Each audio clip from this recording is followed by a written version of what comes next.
ಶ್ರೀ ಗುರುಭ್ಯೋ ನಮಃ. ಹರಿ ಓಂ. ರಾಮಾನುಜದಯಾ ಪಾತ್ರಂ ಜ್ಞಾನ ವೈರಾಗ್ಯ ಭೂಷಣಂ ಶ್ರೀಮದ್ ವೆಂಕಟನಾಥಾರ್ಯಂ ವಂದೇ ವೇದಾಂತ ದೇಶಿಕಂ.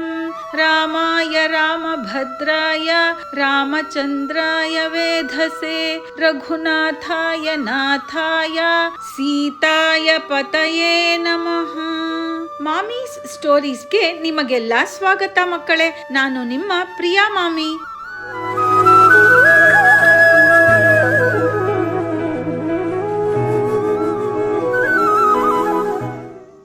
ಭರತ ರಾಮನನ್ನು ಕರೆದುಕೊಂಡು ಬರೋದಕ್ಕೆ ಕಾಡಿಗೆ ಹೊರಟಿದ್ದ. ರಾಜಮಾತೆಯರು, ಮಂತ್ರಿಗಳು, ಸೈನಿಕರು, ರಾಜ್ಯದ ಜನತೆ ಅಂತ ಜನಸಾಗರವೇ ಹೊರಟು ನಿಂತಿದೆ ಶ್ರೀರಾಮನನ್ನು ಕರೆತರೋದಕ್ಕೆ. ಎಲ್ಲರೂ ರಾಮ, ಲಕ್ಷ್ಮಣ, ಭರತ, ಶತ್ರುಘ್ನ ಮತ್ತು ಸೀತೆಯ ಗುಣಗಾನ ಮಾಡುತ್ತಿದ್ದಾರೆ. ಅಂದ್ರೆ ಎಲ್ಲರೂ ಅವರನ್ನು ಹೊಗಳುತ್ತಿದ್ದಾರೆ. ಸೀತೆ ಎಂತಹ ಪತಿವ್ರತೆ ನೋಡು. ರಾಜಕುಮಾರಿಯಾದರೂ 14 ವರ್ಷ ಕಾಡಿನಲ್ಲಿಯೇ ಇರಬೇಕು ಅಂತ ತಿಳಿದಿದ್ದರೂ ಗಂಡನ ಜೊತೆ ಕಾಡಿಗೆ ಹೋಗಿದ್ದಾಳೆ. ರಾಮನಾದರೂ ಲಕ್ಷ್ಮಣನನ್ನು ಕಾಡಿಗೆ ಬರಬೇಡ ಅಂದ, ಸೀತೆಯನ್ನು ಬರಬೇಡ ಅಂದ. ತನಗಾಗಿ ತಮ್ಮನಾಗಲಿ ಹೆಂಡತಿಯಾಗಲಿ ಕಷ್ಟಪಡುವುದು ಬೇಡ ಅಂತ. ಭರತನೇ ರಾಜ್ಯವಾಳಲಿ ಅಂತ ರಾಜ್ಯವನ್ನು ಬಿಟ್ಟು ಕೊಟ್ಟ ಶ್ರೀರಾಮ. ಆದರೆ ಅಣ್ಣನೇ ರಾಜನಾಗಬೇಕು ಅಂತ ಅವನನ್ನೇ ಕರೆತರಲು ಹೊರಟಿದ್ದಾನೆ ಭರತ. ಶತ್ರುಘ್ನ ಕೂಡ ರಾಮನನ್ನು ನೆನೆದು ಕಣ್ಣೀರು ಹಾಕಿದ್ದ. ಸಂಬಂಧಗಳಿಗೆ ಇಷ್ಟೊಂದು ಬೆಲೆ ಕೊಡುವ ಶ್ರೀರಾಮ, ಸೀತೆ, ಲಕ್ಷ್ಮಣ, ಭರತ, ಶತ್ರುಘ್ನರ ಕಥೆಯನ್ನು ಕೇಳಿದರೆ ಯಾರು ಒಡ ಹುಟ್ಟಿದವರ ಜೊತೆ ಕಚ್ಚಾಡುವುದಿಲ್ಲ.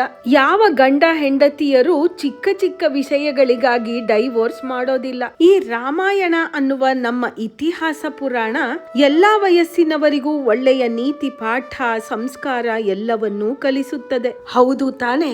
ರಾಮನನ್ನು ಮತ್ತೆ ನೋಡುವ ತವಕ ಎಲ್ಲರಿಗೂ ಇದೆ. ಹೀಗೆ ದಿಬ್ಬಣ ಖುಷಿಯಿಂದ ಭರತನನ್ನು ಹಿಂಬಾಲಿಸಿಕೊಂಡು ಗಂಗಾ ನದಿಯ ದಡವನ್ನು ಸೇರಿತು. ಇಲ್ಲಿ ಊರಿನ ಜನರು, ಹೆಂಗಸರು, ವೃದ್ಧರು, ಮಕ್ಕಳು, ಅರಮನೆಯ ತಾಯಂದಿರು, ಸೈನಿಕರು, ಮಂತ್ರಿಗಳು ಎಲ್ಲರೂ ಹೊರಟಿದ್ದರಿಂದ ತಂಗಲು ಸ್ಥಳ, ನೀರಿನ ವ್ಯವಸ್ಥೆ ಎಲ್ಲವನ್ನೂ ಮಾಡಿಕೊಂಡೇ ಹೊರಟಿದ್ದಾರೆ. ಸಂಜೆ ಆಗುತ್ತಿದ್ದ ಹಾಗೆಯೇ ಗಂಗಾ ನದಿಯ ತೀರದಲ್ಲಿ ಒಂದು ಡೇರೆಯನ್ನ ಹಾಕಿಕೊಳ್ತಾರೆ. ಅಂದ್ರೆ ಟೆಂಟ್ ಹಾಕಿಕೊಳ್ತಾರೆ. ಸಮುದ್ರದ ಹಾಗೆ ಇರುವ ದೊಡ್ಡದಾದ ಸೈನ್ಯವನ್ನು ನೋಡಿ ನಿಷಾದ ರಾಜನಾದ ಗುಹನಿಗೆ ತುಂಬಾ ಗಾಬರಿ ಆಗತ್ತೆ. ಈ ಭರತ ಇಡೀ ಸೈನ್ಯದ ಜೊತೆ ಬಂದಿದ್ದಾನೆ ಅಂದರೆ ಒಂದು ವೇಳೆ ತನ್ನ ಅಣ್ಣ ರಾಮನನ್ನು ನಾಶ ಮಾಡುವುದಕ್ಕಾಗಿಯೇ ಬಂದಿರಬೇಕು ಅಂತ. ಶ್ರೀರಾಮನನ್ನು ಕೊಂದರೆ ತಾನೇ ಸದಾ ರಾಜನಾಗಿ ಮೆರೆಯಬಹುದು ಅನ್ನುವ ಆಸೆ ಭರತನಿಗೆ ಇರಬಹುದು ಅಂತ ಅವನಿಗೆ ಅನ್ನಿಸತ್ತೆ. ಹಾಗೇನಾದರೂ ಕೆಟ್ಟ ಬುದ್ಧಿಯಿಂದ ಅವನು ಬಂದಿದ್ದಾನೆ ಅಂದರೆ ನಾವೆಲ್ಲ ಅವನಿಗೆ ಸರಿಯಾದ ಪಾಠ ಕಲಿಸೋಣ ಅಂತ 500 ದೋಣಿಗಳಲ್ಲಿ ಸೈನ್ಯಗಳೆಲ್ಲ ಸಿದ್ಧರಾಗಿರಿ ಅಂತ ಅಪ್ಪಣೆ ಮಾಡುತ್ತಾನೆ ರಾಜ ಗುಹ. ರಾಮನಿಗೆ ಈ ವಿಷಯ ಯಾವುದೂ ಗೊತ್ತೇ ಇಲ್ಲ. ರಾಮನಿಗೆ ತೊಂದರೆ ಆಗಬಾರದು ಅಂತ ಅವನ ಬಗ್ಗೆ ಎಷ್ಟೊಂದು ಚಿಂತೆ ಮಾಡ್ತಾನೆ ಈ ಗುಹರಾಜ. ಇಷ್ಟೆಲ್ಲ ಸಿದ್ಧತೆಯನ್ನು ಮಾಡಿಕೊಂಡ ಮೇಲೆ ಕಾಣಿಕೆಗಳನ್ನು ತೆಗೆದುಕೊಂಡು ಭರತನನ್ನು ನೋಡೋಕೆ ಅಂತ ಹೊರಡುತ್ತಾನೆ ಗುಹ. ಮಂತ್ರಿ ಸುಮಂತ ಗುಹನ ಪರಿಚಯವನ್ನು ಭರತನಿಗೆ ಮಾಡಿಕೊಡ್ತಾನೆ. ಒಬ್ಬರಿಗೊಬ್ಬರು ಕುಶಲ ಪ್ರಶ್ನೆಗಳನ್ನ ಕೇಳಿಕೊಳ್ತಾರೆ. ಕುಶಲ ಪ್ರಶ್ನೆ ಅಂದರೆ ಮಕ್ಕಳೇ, asking politely about someone's well being ಅಂತ. ಗುಹ ಕೇಳ್ತಾನೆ ಈಗ ಭರತನಿಗೆ, ಇಷ್ಟು ದೊಡ್ಡ ಸೈನ್ಯದ ಜೊತೆ ಯುವರಾಜರು ಬಂದಿರುವ ಕಾರಣವೇನೋ ಅಂತ ಕೇಳ್ತಾನೆ. ಸಂದೇಹದಿಂದಲೇ ಹೀಗೆ ಕೇಳುತ್ತಾ ಇದ್ದಾನೆ ಅಂತ ಭರತನಿಗೆ ಅರ್ಥವಾಗತ್ತೆ. ಗುಹ, ನನ್ನ ಮೇಲೆ ಸಂದೇಹ ಬೇಡ. ನಾನು ಭಾರದ್ವಾಜ ಮುನಿಗಳ ಆಶ್ರಮಕ್ಕೆ ಹೋಗಬೇಕು. ಈ ಗಂಗಾ ನದಿಯನ್ನು ದಾಟುವುದು ಹೇಗೆ ಅನ್ನುವುದೇ ದೊಡ್ಡ ಸಮಸ್ಯೆ ಅಂತಾನೆ. ಗುಹ, ಆ ವಿಷಯದಲ್ಲಿ ಚಿಂತೆ ಮಾಡಬೇಡ. ನನ್ನ ಎಲ್ಲಾ ದೋಣಿಗಳು ನಿನಗೆ ಸಹಾಯ ಮಾಡಲು ಸಿದ್ಧವಾಗಿದೆ ಅಂತ ಹೇಳ್ತಾನೆ. ಆದರೆ ಗುಹ ಮತ್ತೆ ಕೇಳುತ್ತಾನೆ ಭರತನನ್ನು, ಕೀರ್ತಿವಂತನಾದ ರಾಜಕುಮಾರ ಭರತ, ಹೇಳು, ಧರ್ಮಾತ್ಮನಾದ ಶ್ರೀರಾಮನಿಗೆ ಏನಾದರೂ ಕೆಟ್ಟದ್ದು ಮಾಡುವ ಉದ್ದೇಶ ನಿನಗೆ ಇದೆಯೇ? ನೀನು ಅಷ್ಟು ದುಷ್ಟನೇನೂ ಅಲ್ಲ. ಆದರೂ ಇಷ್ಟೊಂದು ಸೈನ್ಯದ ಜೊತೆ ಬಂದಿರುವುದರಿಂದ ಕೇಳುತ್ತಿದ್ದೇನೆ, ಹೇಳು ಅಂತಾನೆ ಗುಹರಾಜ ತನ್ನ ಮೇಲೆ ಸಂಶಯ ಪಟ್ಟು ಮತ್ತೆ ಮತ್ತೆ ಅದೇ ವಿಷಯವನ್ನು ಕೇಳುತ್ತಿರುವುದನ್ನು ನೋಡಿ ಭರತನಿಗೆ ತುಂಬಾ ನೋವಾಗತ್ತೆ. ನನ್ನನ್ನು ಅನುಮಾನಿಸುತ್ತಾ ಇದ್ದಾನಲ್ಲ ಅಂತ.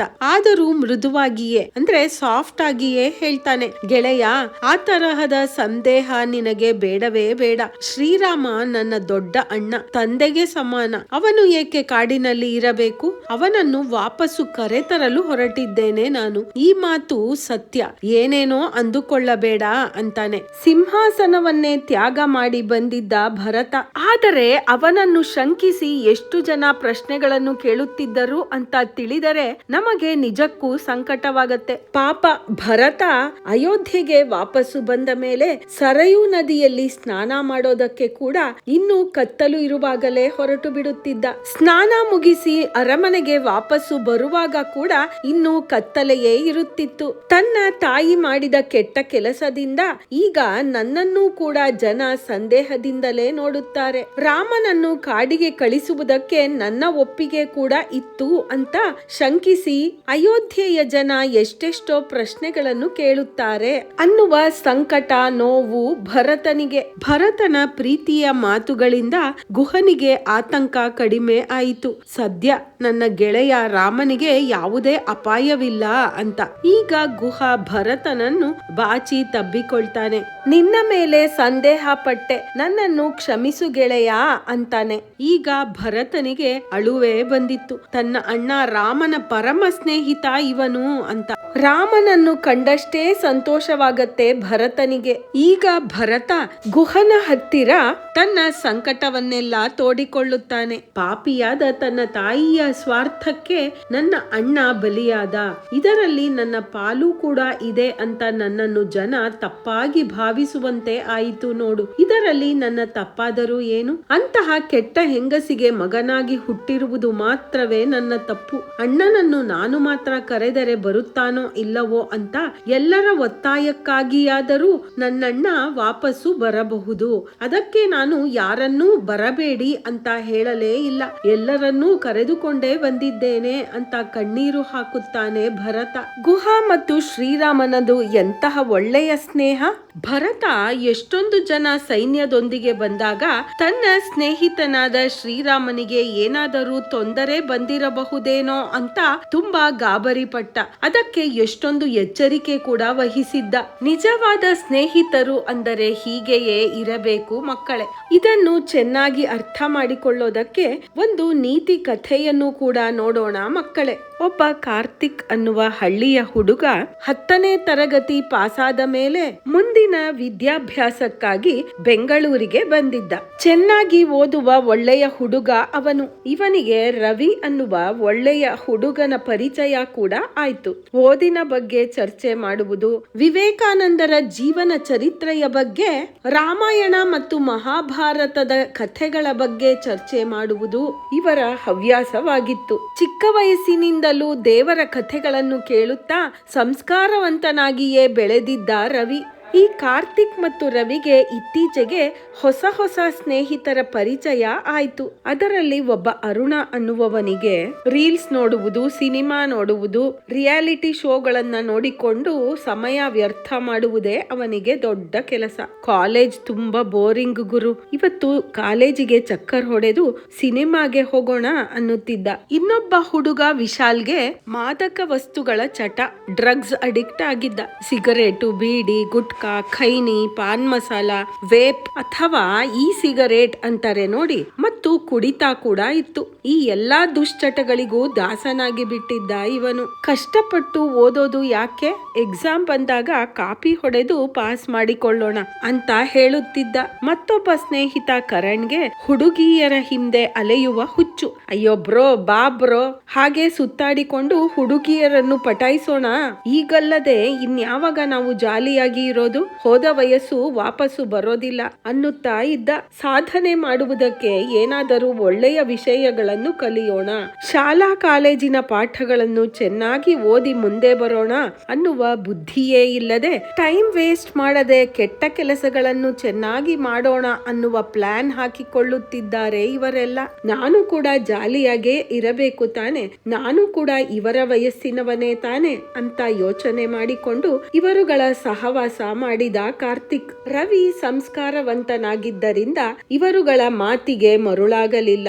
ನನಗೆ ಫೀಸ್ ಕಟ್ಟೋದಕ್ಕಾಗಿ ನಮ್ಮ ತಂದೆ ತಾಯಿಯರು ಎಷ್ಟೊಂದು ಕಷ್ಟ ಪಡುತ್ತಿದ್ದಾರೆ. ಅವರು ನನ್ನ ಮೇಲೆ ಇಟ್ಟಿರುವ ನಂಬಿಕೆ ಮತ್ತು ವಿಶ್ವಾಸಕ್ಕೆ ನಾನು ಮೋಸ ಮಾಡುವುದಿಲ್ಲ. ನನ್ನನ್ನು ಎಲ್ಲಿಗೂ ಕರೆಯಬೇಡಿ, ನಾನು ಬರುವುದೇ ಇಲ್ಲ ಅಂತ ಖಡಾಖಂಡಿತವಾಗಿ ಹೇಳಿಬಿಟ್ಟ ರವಿ. ನಾವು ಯಾವಾಗ ಯಾರಿಗೆ ನೋ ಅಂತ ಹೇಳಬೇಕು? ಇಲ್ಲ, ನೀನು ಹೇಳಿದ ಹಾಗೆ ನಾನು ಕೇಳುವುದಿಲ್ಲ, ನಾನು ಬರುವುದಿಲ್ಲ ಅಂತ ನಾವು ನಿರಾಕರಿಸುವುದಕ್ಕೆ ಅಂದ್ರೆ ರೆಫ್ಯೂಸ್ ಮಾಡೋದಕ್ಕೂ ನಮಗೆ ತಿಳಿದಿರಬೇಕು ಮಕ್ಕಳೇ. ನಮ್ಮ ಸ್ನೇಹಿತರಿಗೆ ಇಲ್ಲ ನಿನ್ನ ಜೊತೆ ಬರುವುದಿಲ್ಲ ಅಂತ ನಾವೇನಾದರೂ ಹೇಳಿಬಿಟ್ಟರೆ, ನಮ್ಮ ಸ್ನೇಹಿತರು ನನ್ನ ಸ್ನೇಹವನ್ನೇ ಬಿಟ್ಟು ಬಿಟ್ಟರೆ ಕಷ್ಟ ಅಂತ ಯೋಚಿಸಿಕೊಂಡು ಕೂಡ ಎಷ್ಟೋ ಮಕ್ಕಳು ಹಾಳಾಗಿ ಬಿಡುತ್ತಾರೆ. ಯಾರನ್ನೋ ಮೆಚ್ಚಿಸುವುದಕ್ಕಾಗಿ ನಮ್ಮ ಜೀವನವನ್ನು ಹಾಳು ಮಾಡಿಕೊಳ್ಳಬಾರದು. ನಮ್ಮಿಂದ ನಮ್ಮ ತಂದೆ ತಾಯಿಯ ಗೌರವ ಹಾಳಾಗಬಾರದು ಅನ್ನುವ ವಿವೇಕ, ಒಳ್ಳೆಯ ಗುಣ ಕೂಡ ನಮಗೆ ಇರಬೇಕು ಮಕ್ಕಳೇ. ಈ ರವಿ ಅನ್ನುವ ಹುಡುಗ ಕಾರ್ತಿಕ್ ನನ್ನು ಕರೆದು ಬೈಯುತ್ತಾನೆ. ಮೊದಲೆಲ್ಲ ಎಷ್ಟು ಚೆನ್ನಾಗಿ ಓದುತ್ತಿದ್ದೆ, ಈಗ ಆ ಕೆಟ್ಟ ಹುಡುಗರ ಸಹವಾಸ ಮಾಡಿ ಓದುವುದನ್ನೇ ಬಿಟ್ಟು ಬಿಟ್ಟಿದ್ದೀಯ. ಒಳ್ಳೆಯ ದಾರಿಯಲ್ಲಿ ಇದ್ದು ಏನಾದರೂ ಸಾಧನೆ ಮಾಡಬಾರದೆ ಅಂತ ಬೈಯುತ್ತಿದ್ದ. ಅದಕ್ಕೆ ಕಾರ್ತಿಕ್, ನೀನು ನಿನ್ನ ಪಾಡಿಗೆ ಇರು, ನನ್ನ ವಿಷಯಕ್ಕೆ ಬರಬೇಡ ಅಂತ ಅವನನ್ನೇ ಬೈಯುತ್ತಿದ್ದ. ಕೆಟ್ಟ ಹವ್ಯಾಸಗಳನ್ನ ಕಲಿತುಕೊಂಡು ಬಿಟ್ರೆ ಯಾರು ಒಳ್ಳೆಯವರು ಯಾರು ಕೆಟ್ಟವರು ಅಂತ ಯೋಚನೆ ಮಾಡುವ ಪ್ರಜ್ಞೆಯನ್ನೇ ಕಳೆದುಕೊಂಡು ಬಿಡುತ್ತೇವೆ ಮಕ್ಕಳೇ. ಅವನ 4 ಜನ ಕೆಟ್ಟ ಸ್ನೇಹಿತರ ಎಲ್ಲಾ ದುರ್ಗುಣಗಳು ಇವನಿಗೆ ಬಂದಿತ್ತು. ಹೀಗೆಯೇ ಇರುವಾಗ ಒಂದು ಸಲ ಕಾರ್ತಿಕ್ನ ತಂದೆಗೆ ಆಕ್ಸಿಡೆಂಟ್ ಆಗಿ ಒಂದು ಕಾಲನ್ನೇ ಕಳೆದುಕೊಳ್ತಾರೆ. ಕೆಲಸವೂ ಹೋಯಿತು, ಊಟಕ್ಕೆ ಕಷ್ಟ ಅನ್ನುವ ಪರಿಸ್ಥಿತಿ. ಇನ್ನು ಇವನ ಫೀಸ್ ಕಟ್ಟುವುದು ಎಲ್ಲಿ? ಇನ್ನು ಉಳಿದಿರುವ 2 ವರ್ಷಗಳಲ್ಲಿ ನಾನು ಚೆನ್ನಾಗಿ ಓದಿ ಒಳ್ಳೆಯ ಕೆಲಸ ಹಿಡಿಯದಿದ್ದರೆ ನನಗೆ ತುಂಬಾ ಕೆಟ್ಟ ಪರಿಸ್ಥಿತಿ ಬರುತ್ತೆ ಅಂತ ಈಗ ಕಾರ್ತಿಕ್ಗೆ ಅರ್ಥವಾಯಿತು. ತನ್ನ 4 ಜನ ಸ್ನೇಹಿತರ ಹತ್ತಿರ ಹೋಗಿ ತನ್ನ ಕಷ್ಟಗಳನ್ನು ಹೇಳಿಕೊಂಡು ಫೀಸ್ ಕಟ್ಟೋದಕ್ಕೆ ಸಹಾಯ ಮಾಡಿ ಅಂದ. ಇವನಿಗೆ ಸಹಾಯ ಮಾಡಬೇಕಲ್ಲ ಅಂತ ಆ 4 ಜನ ಕೆಟ್ಟ ಸ್ನೇಹಿತರು ಇವನ ಜೊತೆ ಮಾತನಾಡುವುದನ್ನೇ ಬಿಟ್ಟು ಬಿಟ್ಟರು. ಇಂತಹವರಿಗೋಸ್ಕರ ನಾನು ನನ್ನ ಸಮಯ ದುಡ್ಡು ಎಲ್ಲವನ್ನೂ ಹಾಳು ಮಾಡಿಕೊಂಡೆ ಅಂತ ಅಳುತ್ತಾ ಕುಳಿತಿದ್ದಾನೆ ಕಾರ್ತಿಕ್. ಇದನ್ನೆಲ್ಲ ಗಮನಿಸುತ್ತಿದ್ದ ರವಿ ಕಾರ್ತಿಕ್ನ ಹತ್ತಿರ ಬಂದು ಅವನ ಕಷ್ಟವನ್ನು ಕೇಳಿ ಅವನಿಗೆ ತನ್ನ ಬೈಕ್ ಅನ್ನು ಮಾರಿ ಅವನ ಫೀಸ್ ಕಟ್ಟೋದಕ್ಕೆ ಸಹಾಯ ಮಾಡಿದ. ನೀನು ಈಗಲಾದರೂ ಚೆನ್ನಾಗಿ ಓದಬೇಕು ಅಂದುಕೊಂಡೆಯಲ್ಲ, ಅಷ್ಟೇ ಸಾಕು ನನಗೆ ಅಂತ ತುಂಬಾ ಖುಷಿ ಪಟ್ಟ ರವಿ. ಅಷ್ಟೇ ಅಲ್ಲ, ಕಾರ್ತಿಕ್ ಅವನ ದುಶ್ಚಟಗಳನ್ನೆಲ್ಲ ಬಿಡೋದಕ್ಕೆ ರವಿ ತುಂಬಾ ಸಹಾಯ ಮಾಡಿದ. ಅವನಿಗೆ ಗೊತ್ತಿರದೆ ಇದ್ದ ಎಲ್ಲಾ ಕಾಲೇಜಿನ ಪಾಠಗಳನ್ನು ಹೇಳಿಕೊಟ್ಟ. ಇದಲ್ಲವೇ ನಿಜವಾದ ಸ್ನೇಹ ಅನ್ನಿಸಿತು ಈಗ ಕಾರ್ತಿಕ್ಗೆ. ನೀನು ಬುದ್ಧಿ ಹೇಳಿದಾಗೆಲ್ಲ ನಿನ್ನನ್ನೇ ಬೈದು ಬಿಟ್ಟೆ, ನನ್ನನ್ನು ಕ್ಷಮಿಸು ಗೆಳೆಯ ಅಂದ ಕಾರ್ತಿಕ್. ಮುಂದೆ ಅವನು ಡಿಗ್ರಿ ಮುಗಿಸಿ KPSC ಎಕ್ಸಾಮ್ ಕೂಡ ಬರೆದು ಈಗ ತಹಶೀಲ್ದಾರ್ ಅಂದ್ರೆ ಗೆಜೆಟೆಡ್ ಆಫೀಸರ್ ಆಗಿದ್ದಾನೆ. ತನ್ನ ಸ್ನೇಹಿತ ರವಿಗೆ ಒಂದು ಹೊಸ ಬೈಕ್ ಕೂಡ ಕೊಡಿಸಿದ. ನನ್ನ ಸ್ನೇಹಿತನ ಹಾಗೆ ಒಳ್ಳೆಯ ಸ್ನೇಹಿತ ಸಿಕ್ಕರೆ ಮಾತ್ರ ಸ್ನೇಹ ಮಾಡಿಕೊಳ್ಳಿ, ಅಂತಹ ಸ್ನೇಹಿತರು ಸಿಗದೆ ಹೋದರೆ ಪರವಾಗಿಲ್ಲ. ಚೆನ್ನಾಗಿ ಸಾಧನೆ ಮಾಡಿರುವವರ ಕಥೆಗಳನ್ನು ಕೇಳಿ, ರಾಮಾಯಣ ಮಹಾಭಾರತದಂತಹ ಕಥೆಗಳನ್ನು ಕೇಳಿ ಜೀವನದಲ್ಲಿ ಸಂಸ್ಕಾರವಂತರಾಗಿ ಬದುಕಿ ಏನಾದರೂ ಸಾಧನೆ ಮಾಡಿ ಅಂತ ಶಾಲಾ ಕಾಲೇಜಿನ ಭಾಷಣಗಳಲ್ಲಿ ಹೇಳುತ್ತಾನೆ ಕಾರ್ತಿಕ್. ಇದಕ್ಕೆ ಒಂದು ಗಾದೆ ಮಾತು ಕೂಡ ಇದೆ ಮಕ್ಕಳೇ, ಸಜ್ಜನರ ಸಂಘ ಹೆಜ್ಜೇನು ಸವಿದಂತೆ ಅಂತ. ಜೇನುತುಪ್ಪ ಕುಡಿದರೆ ಆರೋಗ್ಯಕ್ಕೆ ಒಳ್ಳೆಯದು, ಬಾಯಿ ಸಿಹಿ ಸಿಹಿಯಾಗಿ ನಮಗೆ ಸಂತೋಷವೂ ಆಗತ್ತೆ. ಹಾಗೆಯೇ ಒಳ್ಳೆಯವರ ಸಹವಾಸದಿಂದ ನಮ್ಮ ಜೀವನ ಕೂಡ ತುಂಬಾ ಚೆನ್ನಾಗಿರುತ್ತೆ ಅಂತ.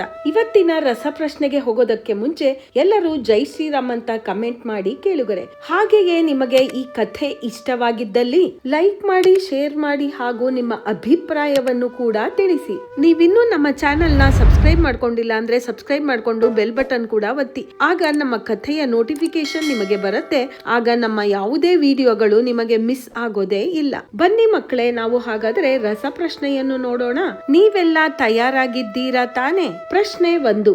ರಾಜ ಗುಹ ಮತ್ತು ಭರತನ ನಡುವೆ ನಡೆದ ಸಂಭಾಷಣೆ ಏನು? ಪ್ರಶ್ನೆ 2. ಇವತ್ತಿನ ನೀತಿ ಕಥೆ ಯಾವುದು? ಪ್ರಶ್ನೆ 3. ಇವತ್ತಿನ ಗಾದೆ ಮಾತು ಯಾವುದು ಮತ್ತು ಅದರ ಅರ್ಥವೇನು? ಈ ಎಲ್ಲಾ ಪ್ರಶ್ನೆಗಳಿಗೂ ನಿಮಗೆ ಉತ್ತರ ಗೊತ್ತೇ ಇದೆ. ಗೊತ್ತಿಲ್ಲ ಅಂದ್ರೆ ಏನ್ ಮಾಡ್ಬೇಕು? ಇನ್ನೊಂದ್ಸಲ ಕಥೆಗಳನ್ನ ಕೇಳಿಸ್ಕೊಂಡು ಉತ್ತರ ಕೊಟ್ರೆ ಆಯ್ತು. ಜೈ ಶ್ರೀರಾಮ್ ಅಂತ ಕಮೆಂಟ್ ಮಾಡೋದನ್ನ ಮರೆಯಲೇಬೇಡಿ ಮಕ್ಕಳೇ. ಜೈ ಶ್ರೀರಾಮ್. ಸರ್ವೇ ಜನಾಃ ಸುಖಿನೋ ಭವಂತು.